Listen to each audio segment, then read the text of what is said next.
Hello everyone, welcome to digital GK classes. तो अगर आपने अभी चैनल को सब्सक्राइब नहीं किया है then subscribe to digital GK classes और साथ में बेल आइकन को दबा कर रखिए सो दैट आपको क्लासेस की नोटिफिकेशन टाइमली मैनर में मिलती रहे। So today we will discuss from question number 101। अभी तक हमने क्वेश्चन नंबर 100 तक ऑलरेडी डिस्कस कर चुके हैं, उसकी प्लेलिस्ट बनी हुई है, आप जा करके देख सकते हैं। ठीक है, तो चलिए स्टार्ट करते हैं। और जो लोग भी इस वीडियो को देख रहे हैं प्लीज़ इस वीडियो को लाइक जरूर कर दीजिए और अपने दोस्तों के साथ शेयर कर दीजिए। ठीक है, तो चलिए स्टार्ट करते हैं। क्वेश्चन नंबर 10 देखिए क्या कह रहा है।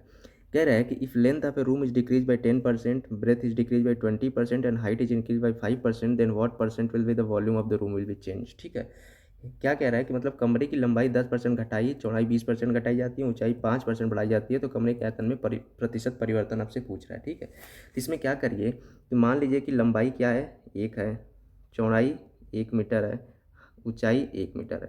तो इस केस में जो वॉल्यूम हो जाएगा क्या हो जाएगा, लंबाई गुणे चौड़ाई गुणे ऊंचाई क्या हो जाएगा, 1 × 1 × 1 मतलब 1 मीटर क्यूब आ गया। ठीक है, मैंने 1 1 मीटर मान लिया था सबको। ठीक है, हमने स्टार्टिंग में मान लिया कि लंबाई 1 मीटर, चौड़ाई 1, ऊंचाई 1, तो वॉल्यूम हमारा 1 आ गया। अब जो क्वेश्चन में दे रखा है वो करते जाइए। क्वेश्चन में देखिए क्या दे रखा है, कह रहा है कि लंबाई को 20% क्या किया जा रहा है, यहाँ पे 20% घटाया जा रहा है ना।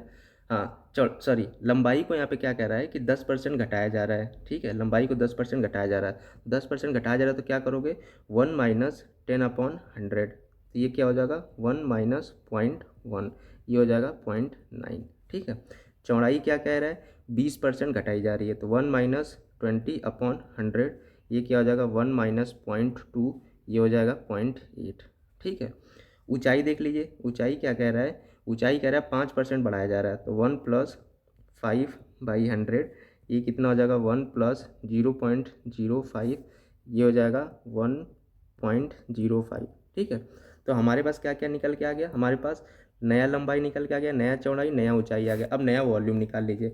नया वॉल्यूम आप निकालोगे तो क्या आएगा, लंबाई गुणे चौड़ाई गुणे ऊंचाई, तो लंबाई कितना है 0.9, चौड़ाई 0.8 और ऊंचाई 1.05। अब इन सब का आपस में मल्टीप्लाई कर लीजिए। इनको मल्टीप्लाई करेंगे कितना आएगा, 9 × 72, तो ये हो जाएगा 0.72, ये हो जाएगा 1.05। अब इसको आपस में मल्टीप्लाई कर लीजिए। इसको कैसे करते हैं, 105 में 72 का मल्टीप्लाई कर लीजिए। ठीक है, 2 × 5 = 10, 2 × 1 = 2, 7 × 5 = 35, 3 7 × 7, ये हो जाएगा 0 6 5 7, 7560 आ जाएगा। ये आ जाएगा आपका 7560। कितने पॉइंट के बाद डेसिमल लगेगा, यहाँ पे देखिए 2 डिजिट यहाँ पे है और 2 यहाँ पे, 4 है, तो टोटल यहाँ पे 4 डिजिट के बाद दशमलव लगेगा, मतलब 0.756 आ रहा है। अब देख लिए नया हमारा वॉल्यूम आ गया है 0.7560। हमारा पहला जो वॉल्यूम था वो 1 आया था, तो कितने की घटोत्तरी हुई आप यहाँ निकाल लीजिए। नया कितना डिफरेंस आया यहाँ पे, आप 1 में से 0.7560 माइनस कर दीजिए। ठीक है, इसको माइनस करेंगे कितना आएगा देख लीजिए, 0, 10 में 6 जाए 4, 9 में से 5 जाए 4 और 9 में 7 जाए 2, और यहाँ पे हो जाएगा 0.2440। ठीक है, इतना आपका आ गया। ठीक, आपको परसेंटेज पूछा है तो इसमें 100 से आप मल्टीप्लाई कर देंगे तो कितना आ जाएगा 24.40% आपका वॉल्यूम चेंज होगा। ठीक है, तो आपका क्या करेक्ट आंसर हो जाएगा 24.4%। फिर से रिपीट कर देता हूँ, क्या किया मैंने, कुछ नहीं किया, सिंपल मैंने लंबाई चौड़ाई और ऊंचाई पहले मान लिया कि 1 1 मीटर है, बाद में जो कह रहा है वैसा करता है कि 10% घटा दिया लंबाई को, 20% चौड़ाई को, 5% ऊंचाई को बढ़ा दिया, तो हमको नई लंबाई नई चौड़ाई नई ऊंचाई मिल गई। उससे हमने क्या किया, नया वॉल्यूम निकाल लिया, लंबाई गुणे चौड़ाई गुणे ऊंचाई करके ये आ गया। अब देख लिया कि कितना इसमें चेंज हुआ, पहले 1 था बाद में ये आया घट के, तो मैंने डिफरेंस निकाल लिया, कितना आया ये डिफरेंस 0.2440, इतने इतने का डिफरेंस आया। इसको परसेंटेज में किया, 100 से मल्टीप्लाई कर दिया तो आपका हो जाएगा करेक्ट आंसर। ठीक है, तो चलिए चलते हैं नेक्स्ट क्वेश्चन की तरफ। देखिए ये क्वेश्चन थोड़ा कैलकुलेटिव है। ठीक है, ये क्वेश्चन एग्जाम में देता है बस इसलिए कि आपका टाइम वेस्ट हो। ठीक है, क्योंकि इतना ज़्यादा कैलकुलेशन देने की जरूरत होती नहीं है, बट फिर भी इन लोगों ने दे रखा है। चलिए देखते हैं कैसे करते हैं इसको। कह रहा है कि किसी कमरे का 15 मीटर 17 सेंटीमीटर लंबा और 9 मीटर 2 सेंटीमीटर चौड़ा दे रखा है। फर्श पर लगाई जा सकने वाली वर्गाकार टाइलों की न्यूनतम संख्या बताइए। क्वेश्चन में इंग्लिश में देख लीजिए, लेंथ और ब्रेथ आपका रिस्पेक्टिवली कितना दे रखा है, लेंथ आपका 15 मीटर 17 सेंटीमीटर और ब्रेथ जो रखा है 9 मीटर 2 सेंटीमीटर दे रखा है। तो आपको minimum number of square tiles बताना है कितना इस कमरे में लग पाएगा। चलिए सबसे पहले आप क्या करिए कि जो लेंथ दे रखा है ना 15 मीटर और 17 सेंटीमीटर। इसको पहले एक यूनिट में कन्वर्ट कर लीजिए। एक मीटर में कितना होता है? एक मीटर में हमको पता है 100 सेंटीमीटर होते हैं, ठीक है। तो मीटर को आप सेंटीमीटर में कन्वर्ट कर दीजिए। 15 मीटर को कितना हो जाएगा? 1500 सेंटीमीटर और प्लस 17 ये ऑलरेडी दे रखा है, तो मतलब 1517 सेंटीमीटर आपकी क्या हो जाएगी? ये लेंथ हो जाएगी, ठीक है। चौड़ाई निकाल लीजिए। चौड़ाई कितना दे रखा है? 9 मीटर और 2 सेंटीमीटर। तो ये कितना हो जाएगा? 9 मीटर को सेंटीमीटर में करेंगे तो 900 प्लस 2, ये हो जाएगा आपका 902 सेंटीमीटर, ठीक है। अब मेरे पास लंबाई मिल गई और चौड़ाई 1517 सेंटीमीटर लंबाई हो गई और चौड़ाई 902 सेंटीमीटर हो गई, ठीक है। अब यहाँ से देखिए, अब क्या क्या इस तरीके के क्वेश्चन में क्या करते हैं ना, जब आपको मिनिमम नंबर कहीं भी आपका मिनिमम पूछ रखे ना और 2 नंबर दे रखे हैं, तो आपको आंख बंद करके वहाँ पे क्या निकालना है? महत्तम समापवर्तक, मतलब SCF निकालना है आपको, ठीक है। तो यहाँ भी वही काम करेंगे। आप क्या करेंगे? यहाँ पे मिनिमम पूछा था तो 15 और 17 का SCF निकालेंगे। तो देखिए 1517 का फैक्टर क्या क्या होगा, आप इसको कर लीजिएगा। ये आएगा 37 इंटू 41, ये किसी से डिवाइड नहीं होगा तो 37 इंटू 41 इसका फैक्टर होगा। 902 का जो करेंगे तो एक बार 2 से डिवाइड होगा, फिर ये आपका 11 से डिवाइड होगा, फिर 41 बच जाएगा, तो ये 41 हो जाएगा। मतलब 1517 का फैक्टर ये हुआ और 902 का फैक्टर ये गया। इन दोनों में कॉमन क्या है? 41। तो इसका HCF जो होगा वो हो जाएगा 41, ठीक है। यहाँ तक क्लियर? HCF हमारा निकल के आया 41। मतलब जो वर्गाकार टाइल्स लगेगी ना, उसकी एक भुजा जो है 41 दे रखी है, ठीक है। एक भुजा 41 दे रखी है, तो वर्गाकार टाइल्स है तो दूसरी भुजा भी 41 होगी। तो मतलब जो टाइल है, जो हमारा टाइल है, इसका जो क्षेत्रफल होगा वो कितना हो जाएगा? 41 इंटू 41 सेंटीमीटर स्क्वायर, ठीक है। कैसे निकाला? मैंने पहले वर्गाकार टाइल्स की भुजा निकाल ली। भुजा कैसे निकाली? दोनों जो नंबर दे रखे थे, दोनों जो लंबाई और चौड़ाई थी, उनका हमने क्या कर दिया? SCF निकाल दिया, क्योंकि मिनिमम पूछा था। मिनिमम में क्या करते हैं? SCF निकालते हैं, ठीक है। तो SCF ने निकाल लिया, तो वर्गाकार टाइल की हमको भुजा पता चल गई। जब मेरे को भुजा गई तो मैंने टाइल का क्षेत्रफल निकाल लिया, ठीक है। अब क्या करिए, आप रूम का क्षेत्रफल निकालिए। जो ये दे रखा है ना, length and breadth of room दोनों दे रखा है ना, तो रूम का क्षेत्रफल निकाल लीजिए। तो रूम का जब क्षेत्रफल निकालेंगे, एरिया, तो ये क्या आ जाएगा? ऊपर हमको दे रखा था 1517 सेंटीमीटर लंबाई और 902 सेंटीमीटर चौड़ाई। इतना क्षेत्रफल आ रहा है, इतना सेंटीमीटर स्क्वायर। सिंपल। अब रूम का क्षेत्रफल इतना है, टाइल का क्षेत्रफल इतना है, तो कितने टाइल लगेंगे? रूम के क्षेत्रफल को क्या करेंगे? टाइल के क्षेत्रफल से डिवाइड कर देंगे।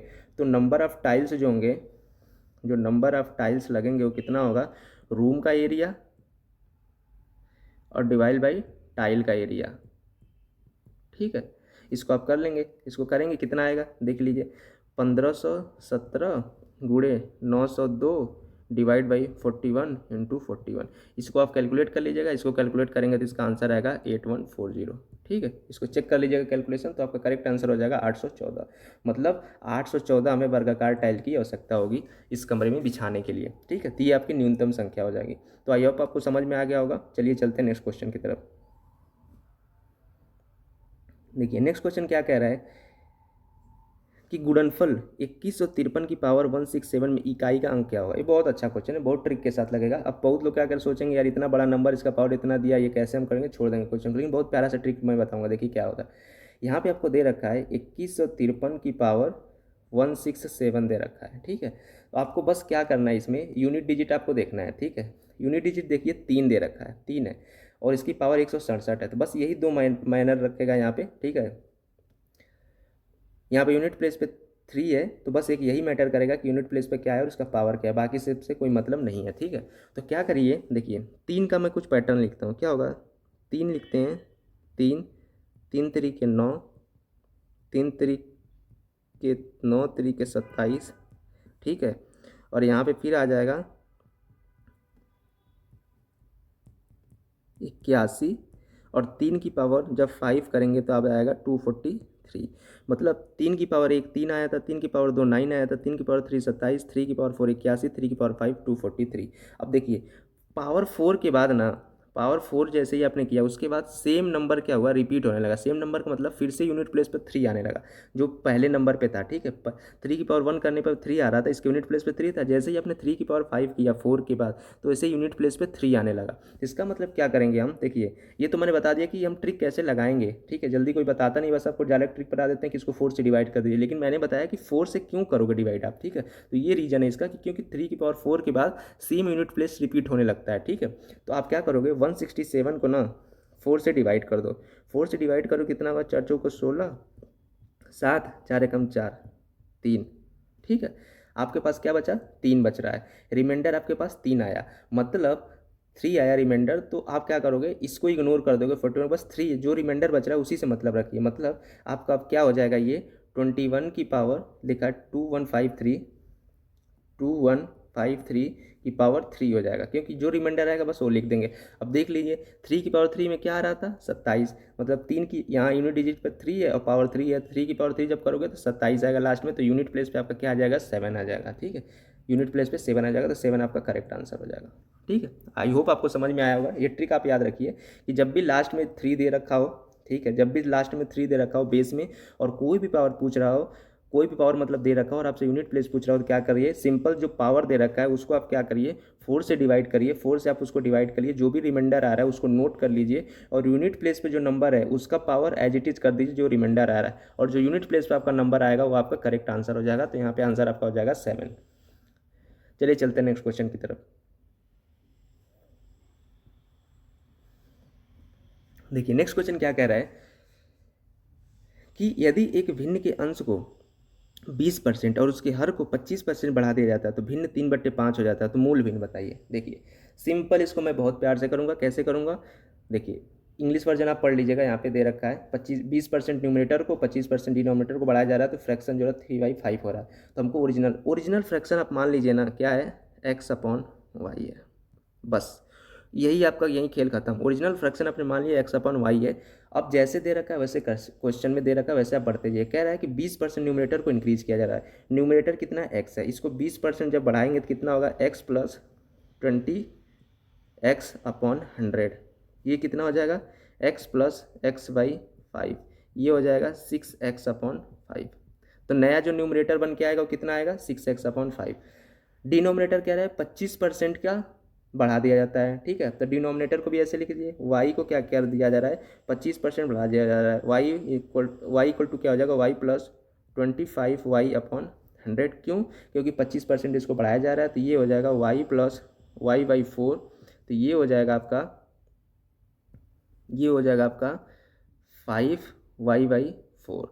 तो यहाँ पे आपको क्या मिल गया, नया आपको न्यूमरेटर मिल गया 6x/5, आपको नया डिनोमिनेटर मिल गया 5y/4। तो आपका जो भिन्न होगा वो क्या होगा, 6x/5। पूरे का डिनोमिनेटर कितना है, 5y/4। इसको कैसे आप लिखोगे, 6x/5 इंटू 4 ऊपर चला जाएगा और 5y नीचे रहेगा। ठीक है, तो ये क्या हो जाएगा, देख लीजिए 24/25 इंटू x/y। जो नया फ्रैक्शन बना यही तो आपको दे रखा है। जो नया फ्रैक्शन बढ़ा ना कि 20% न्यूमरेटर 25% डिनोमिनेटर को बढ़ाने पर जो नया फ्रैक्शन 3/5 बन रहा है, तो नया फ्रैक्शन तो हमारा ये बन रहा है 24/25 इंटू x/y। तो ये क्या होगा, 24x/25y इक्वल टू कितना दे रखा है, 3/5 इक्वल टू 3/5। यहाँ से x/y क्या हो जाएगा, x/y इक्वल टू 3/5 इंटू 25/24। ये 3/24, 5×25, ये हो जाएगा 5/8। मतलब x/y जो आ गया आपका 5/8 आ गया। ठीक है, यही तो हमने माना था कि जो हमारा जो फ्रैक्शन है वो x/y है, तो आंसर आपका हो जाएगा 5/8। ठीक है, तो 5/8 आपका करेक्ट आंसर हो जाएगा। x/y हमने स्टार्टिंग में मान रखा था ना कि ओरिजिनल फ्रैक्शन x/y है, और हम इसी को सॉल्व कर रहे थे और इसकी वैल्यू आ गई 5/8। तो हमारा करेक्ट आंसर हो जाएगा 5/8। फिर से रिपीट कर देता हूँ क्या किया मैंने। सिंपल मैंने ओरिजिनल फ्रैक्शन को मान लिया कि x/y है, जैसे जैसे दे रखा वैसे वैसे लिखते गया कि 20% न्यूमरेटर बढ़ा दिया, तो ये हो गया x + x/5, ये 6x/5 हो गया। डिनोमिनेटर को 25% बढ़ा दिया, तो 25y/100 इसमें ऐड किया, तो ये हो गया 5y/4। अब इसको हमने नया भिन्न बनाया। भिन्न क्या होगा, न्यूमरेटर, नया न्यूमरेटर अपन नया डिनोमिनेटर। ये कितना आया, 6/5 इंटू 4/5y। तो ये आपको सॉल्व करोगे तो ये आ गया था 24/5 इंटू x/y। और ये वैल्यू हमको क्वेश्चन में दे रखी है 3/5। यहाँ से हमने x/y की वैल्यू निकाली जो आया 5/8, which will be our correct answer. ठीक है, चलिए चलते हैं नेक्स्ट क्वेश्चन की तरफ। नेक्स्ट क्वेश्चन देखिए, ये रिलेटिवली काफ़ी इजी क्वेश्चन है। पूछ रहा है 8 से भाज्य होने वाली संख्या बताइए। तो सबसे पहले मैं बता दूं 8 की डिविजिबिलिटी क्या होती है। 8 की जो डिविजिबिलिटी होती है ना, वो कैसे चेक करते हैं आपकी, वो क्या करते हैं, लास्ट 3 डिजिट आप उठा लीजिए, कोई भी नंबर है उसका लास्ट 3 डिजिट आप पिक करिए, उस लास्ट 3 डिजिट को आप 8 से डिवाइड करिए। अगर वो नंबर पूरा पूरा डिवाइड हो जाता है तो जो गिवन नंबर होगा वो 8 से डिविजिबल होगा। जैसे एग्जाम्पल की तरफ ले लेते हैं 5240, एक एग्जाम्पल कर लेते हैं 5240 है, ठीक है। 5240 इसमें क्या है, लास्ट के 3 डिजिट ले लिए 240 को 8 से डिवाइड करेंगे, क्या डिवाइड होगा, बिल्कुल डिवाइड होगा 30 बार में।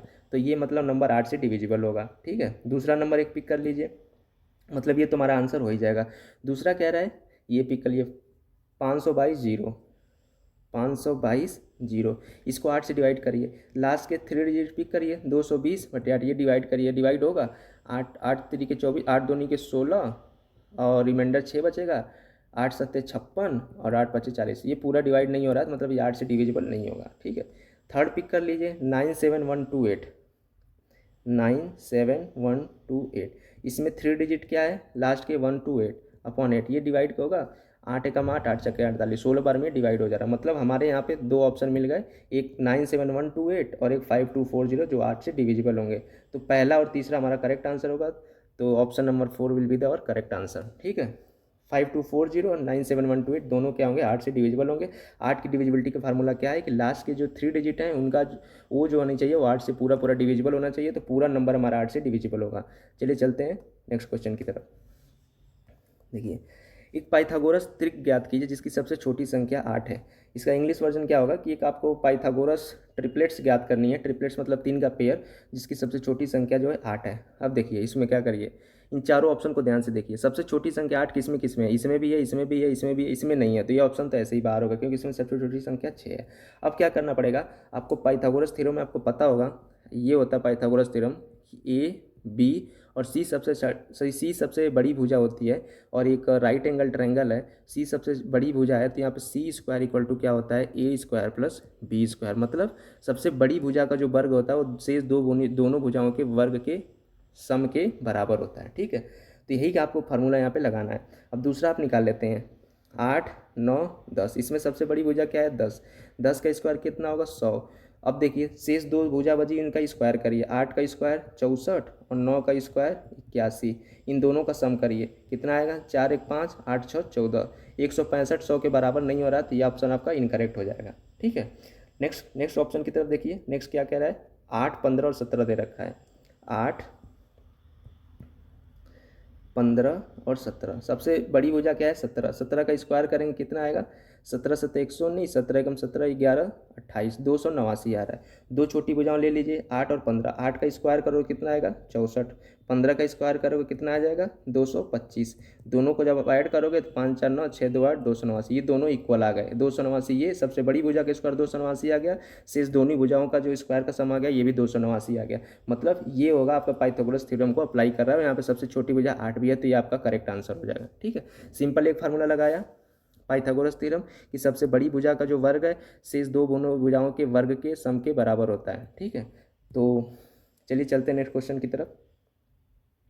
देखिए नेक्स्ट क्वेश्चन क्या कह रहा है कि find the value of Z for which the number 417Z8 is divisible by 9। यहाँ पे मैं आपको बता दूँ 9 की डिविजिबिलिटी सेम होती है जैसे 3 की डिविजिबिलिटी होती है। 3 की डिविजिबिलिटी क्या होती है, सारे नंबर को आप ऐड करो, सारे डिजिट को आप ऐड करो, जो नंबर आता है उसको आप 3 से डिवाइड करो, अगर पूरा पूरा डिवाइड होता है तो नंबर 3 से डिविजिबल होगा। तो सेम यहाँ पे क्या करोगे, जो भी नंबर दे रखा है सारे डिजिट सबके डिजिट का सम करो, जो भी डिजिट का सम आ रहा है उसको 9 से डिवाइड करो, अगर वो पूरा पूरा डिविजिबल हो रहा है तो हमारा नंबर पूरा डिविजिबल होगा। चलिए निकाल लेते हैं यहाँ पे, देखिए 4 1 7, ये जेड और 8, ये आपके जेड की वैल्यू निकालनी है, ठीक है।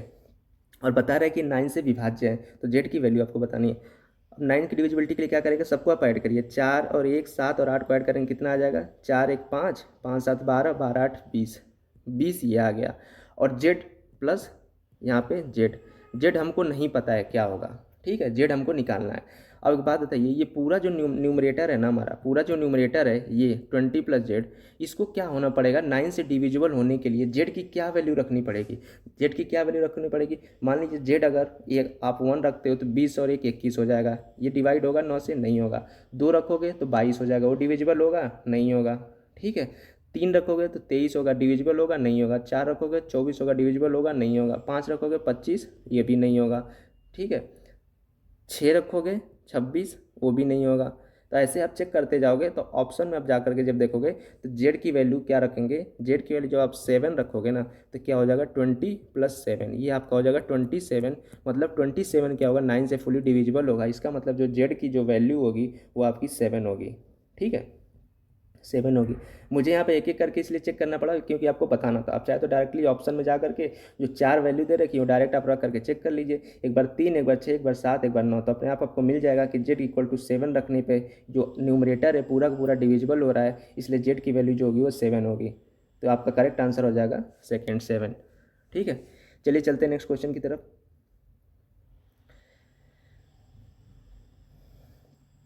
नेक्स्ट क्वेश्चन क्या कह रहा है कि यदि 2160 यहाँ पे दे रखा है, 2160 को 2 की पावर ए, 3 की पावर बी, 5 की पावर सी के फॉर्म में लिखा गया है यहाँ पे, तो इसकी वैल्यू आपसे पूछा है। तो सबसे पहले हमको क्या करना पड़ेगा, ए बी सी की वैल्यू निकालनी पड़ेगी, तभी आप इसकी वैल्यू निकाल पाओगे। ठीक है, तो 2160 का एक काम करिए ना, आप फैक्टर निकाल लीजिए। 2160 का जब आप फैक्टर निकालोगे कितना होगा, 2 से डिवाइड करिए, 2 से डिवाइड करोगे 2 दाम में 20, 2 अट्ठे 16, 0, 2 पच्चे 10, 2 चौको 8, 0, 270, 135। अब 3 बार में जाएगा ये, 3 चौको 12, 3 पचे 15, 3 बार में 15, 3 बार में ये हो जाएगा आपका 5, और 5 से 1 बार में। ठीक है, तो यहाँ आप देखिए क्या पैटर्न बन रहा है। यहाँ आप देखेंगे तो 2 कितना आ रहा है 4 बार में, मतलब 2 की पावर 4 हो रहा है। 3 कितना आ रहा है 3 बार में, 3 की पावर 3 होगा। 5 कितना आ रहा है 1 बार में, 5 की पावर 1 हो गया। अब ये आ गया हमारा 2160 का फैक्टर, और यही आपको दे रखा है कितना, 2 की पावर, ये आपको दे रखा है 2 की पावर ए इंटू 3 की पावर बी इंटू 5 की पावर सी। अब दोनों को जब आप कंपेयर करोगे तो देखोगे 2 की पावर 4 है, यहाँ पे 2 की पावर ए है, तो ए की वैल्यू कितनी हो जाएगी 4 हो जाएगी, बी की वैल्यू कितनी हो जाएगी 3 हो जाएगी, 3 की पावर बी है, 3 की पावर 3 है तो बी की वैल्यू 3 हो जाएगी, और यहाँ पे सी की वैल्यू 1 हो जाएगी, क्योंकि 5 की पावर सी है, 5 की पावर 1 है तो सी की वैल्यू 1 है। ए बी सी की हमको वैल्यू मिल गई। अब हमसे पूछ रहा है 3 की पावर ए, 3 की पावर ए इंटू 2 की पावर माइनस बी इंटू 5 की पावर माइनस सी, हमसे ये पूछ रहा है। अब आप आराम से आंसर निकाल लीजिए, ए बी सी की वैल्यू पता है, पुट कर दीजिए इसमें जब आप पुट करेंगे तो क्या आएगा, देखिए 3 की पावर 4 इंटू 2 की पावर -3 इंटू 5 की पावर -1। इसमें क्या होता है, जब भी किसी नंबर का पावर निगेटिव होता है तो क्या होता है 1 अपॉन में चला जाता है, और पावर क्या होता है पॉजिटिव हो जाता है। ठीक है, मतलब 2 की पावर -2 को क्या लिखेंगे 1/2 की पावर 2, तो इसको ऐसे ही लिख दीजिए 3 की पावर 4 अपॉन, ये नीचे आ जाएगा तो पावर पॉजिटिव हो जाएगा, 2 की पावर 3 इंटू 5 की पावर 1, ये क्या हो जाएगा 4 बार करेंगे, 3 3 के 9, 3 27, 3 81, आपका न्यूमरेटर 81 आ जाएगा, नीचे 2 चौको 8, मतलब 2 दूनी 4 दूनी 8 उड़े 5, तो ये हो जाएगा आपका 81/40। तो 81/40 आपका करेक्ट आंसर हो जाएगा, ये आपका सेकंड ऑप्शन आपका करेक्ट हो जाएगा। सिंपल मैंने क्या किया 2160 का फैक्टर निकाला, ये इस फॉर्म में बना, इसको दिए हुए जो क्वेश्चन में जो दे रखा है वैल्यू उसके साथ कंपेयर कर लिया, तो ए बी सी की हमारी वैल्यू निकल के आई। जब ए बी सी की वैल्यू निकल के आई डायरेक्टली हमने इस इक्वेशन में रख दिया जो पूछ रखा है, तो हमारा आंसर निकल के आ गया 81/40। चलिए चलते हैं नेक्स्ट क्वेश्चन की तरफ। देखिए ये रीजनिंग का है। नेक्स्ट क्वेश्चन क्या कह रहा है कि पार्श्व आकृति द्वारा ज्ञात करिए एक्स का मान क्या दीजिए। अब ध्यान से देखिए इसमें एक पैटर्न है आपको, ठीक है। अभी एक के सामने वाला पूछ रहा है, इसको भूल जाते हैं थोड़ी देर के लिए। देखिए 2 की पावर 2 है, 2 के सामने वाला 8 है, ये क्या है 2 की पावर 3 होगा। 3 के सामने वाला 27 है, ये कितना होगा 3 की पावर 3 होगा। 4 के सामने वाला क्या है 64, ये क्या है 4 की पावर क्यू होगा। देख रहे हैं जो भी नंबर दिया है उसके सामने वाला जो नंबर है ना उसका क्यूब है, मतलब 2 का क्यूब ये 8 है, 3 का क्यूब ये 27 है, 4 का क्यूब 64 है। तो ऐसे ही 1 के सामने वाला भी क्या होगा 1 का क्यूब होगा, तो मतलब 1 का क्यूब आपका क्या होगा 1 होगा। ये आपका करेक्ट आंसर हो जाएगा 3। ठीक है, आसान सा क्वेश्चन था, बस आपको ऑब्जर्व करना था कि क्या पैटर्न बन रहा है। सारे जो नंबर्स हैं ना एक आमने सामने वाले एक दूसरे का क्यूब है, ठीक है, मतलब 3 का पावर क्यूब है 27, तो ऐसे 1 का पावर क्यूब होगा x, तो x की वैल्यू 1 हो जाएगी, तो आपका थर्ड ऑप्शन होगा करेक्ट। चलिए चलते हैं नेक्स्ट क्वेश्चन की तरफ। देखिए नेक्स्ट क्वेश्चन क्या कह रहा है कि आपसे ना किसी बंटन का बहुलक पूछ रहा है, किसी बंटन का बहुलक ज्ञात किया जा सकता है किसके द्वारा। ये 4 ऑप्शन दे रखा है, इसमें आपको पता होगा, ठीक है। लिखा है कि mode of distribution can be obtain from, इसमें से किसके थ्रू, हिस्टोग्राम के द्वारा, फ्रीक्वेंसी पॉलीगन, या less than type ogives, या less than type ogives. ठीक है, ये 2 ऑप्शन दे रखे हैं। तो आप कैसे निकालोगे, मैं आप आयत चित्र आपको पता होगा कैसे बनाते हैं। देखिए ये होता है, ऐसे आपका आयत चित्र बनता है। तो आयत चित्र में हमेशा क्या होता है, ये होता है जो वाई एक्सिस होता है ना, हमेशा इस पर क्या होती है फ्रीक्वेंसी होती है। फ्रीक्वेंसी होती है, इसी को क्या बोलते हैं, बारंबारता बोलते हैं, फ्रीक्वेंसी। ठीक है, मतलब यहाँ 5 है, 5 अगर रेंज है, ठीक है, यहाँ पर रेंज दे रखी होती है। जैसे मान लें कि क्लास में क्लास में कुछ बच्चे हैं, 0 से 10 सेंटीमीटर की हाइट वाले कुछ बच्चे हैं, 10 से 20 सेंटीमीटर की हाइट वाले कुछ बच्चे हैं, इस तरीके के। ठीक है, हाइपोथेटिकली मैंने मान लिया। उनकी जो नंबर्स होता है ये वाई एक्सिस पे लिखा होता है। तो मतलब वाई एक्सिस पे आयत चित्र में क्या रिप्रेजेंट करता है, आपका फ्रीक्वेंसी, मतलब बारंबारता रिप्रेजेंट करता है। और इसी को हम क्या बोलते हैं, हिस्टोग्राम बोलते हैं, आयत चित्र। तो आपका करेक्ट आंसर हो जाएगा आपका आयत चित्र की तरह। मतलब किसी बंटन का जो बहुलक, बहुलक आपको याद रखिए, बहुलक को होता है ना, बहुलक यही होता है कि जिसकी फ्रीक्वेंसी सबसे ज़्यादा हो। तो फ्रीक्वेंसी का यहाँ लेना देना है, मतलब बहुलक को फ्रीक्वेंसी से सीधा रिलेशन है, तो इसलिए आयत चित्र का जो रिलेशन होगा वो फ्रीक्वेंसी से होता है। तो बहुलक को किसके द्वारा आप रिप्रेजेंट कर सकते हो, आयत चित्र का। तो पहला ऑप्शन आपका करेक्ट हो जाएगा। ठीक है, तो आई होप आप सबको वीडियो अच्छा लगा होगा, और वीडियो अच्छा लगा हो तो लाइक शेयर जरूर कीजिएगा, और चैनल को सब्सक्राइब करना ना भूलें। तो मिलते हैं नेक्स्ट क्लास में, तब तक के लिए टेक केयर, बाय।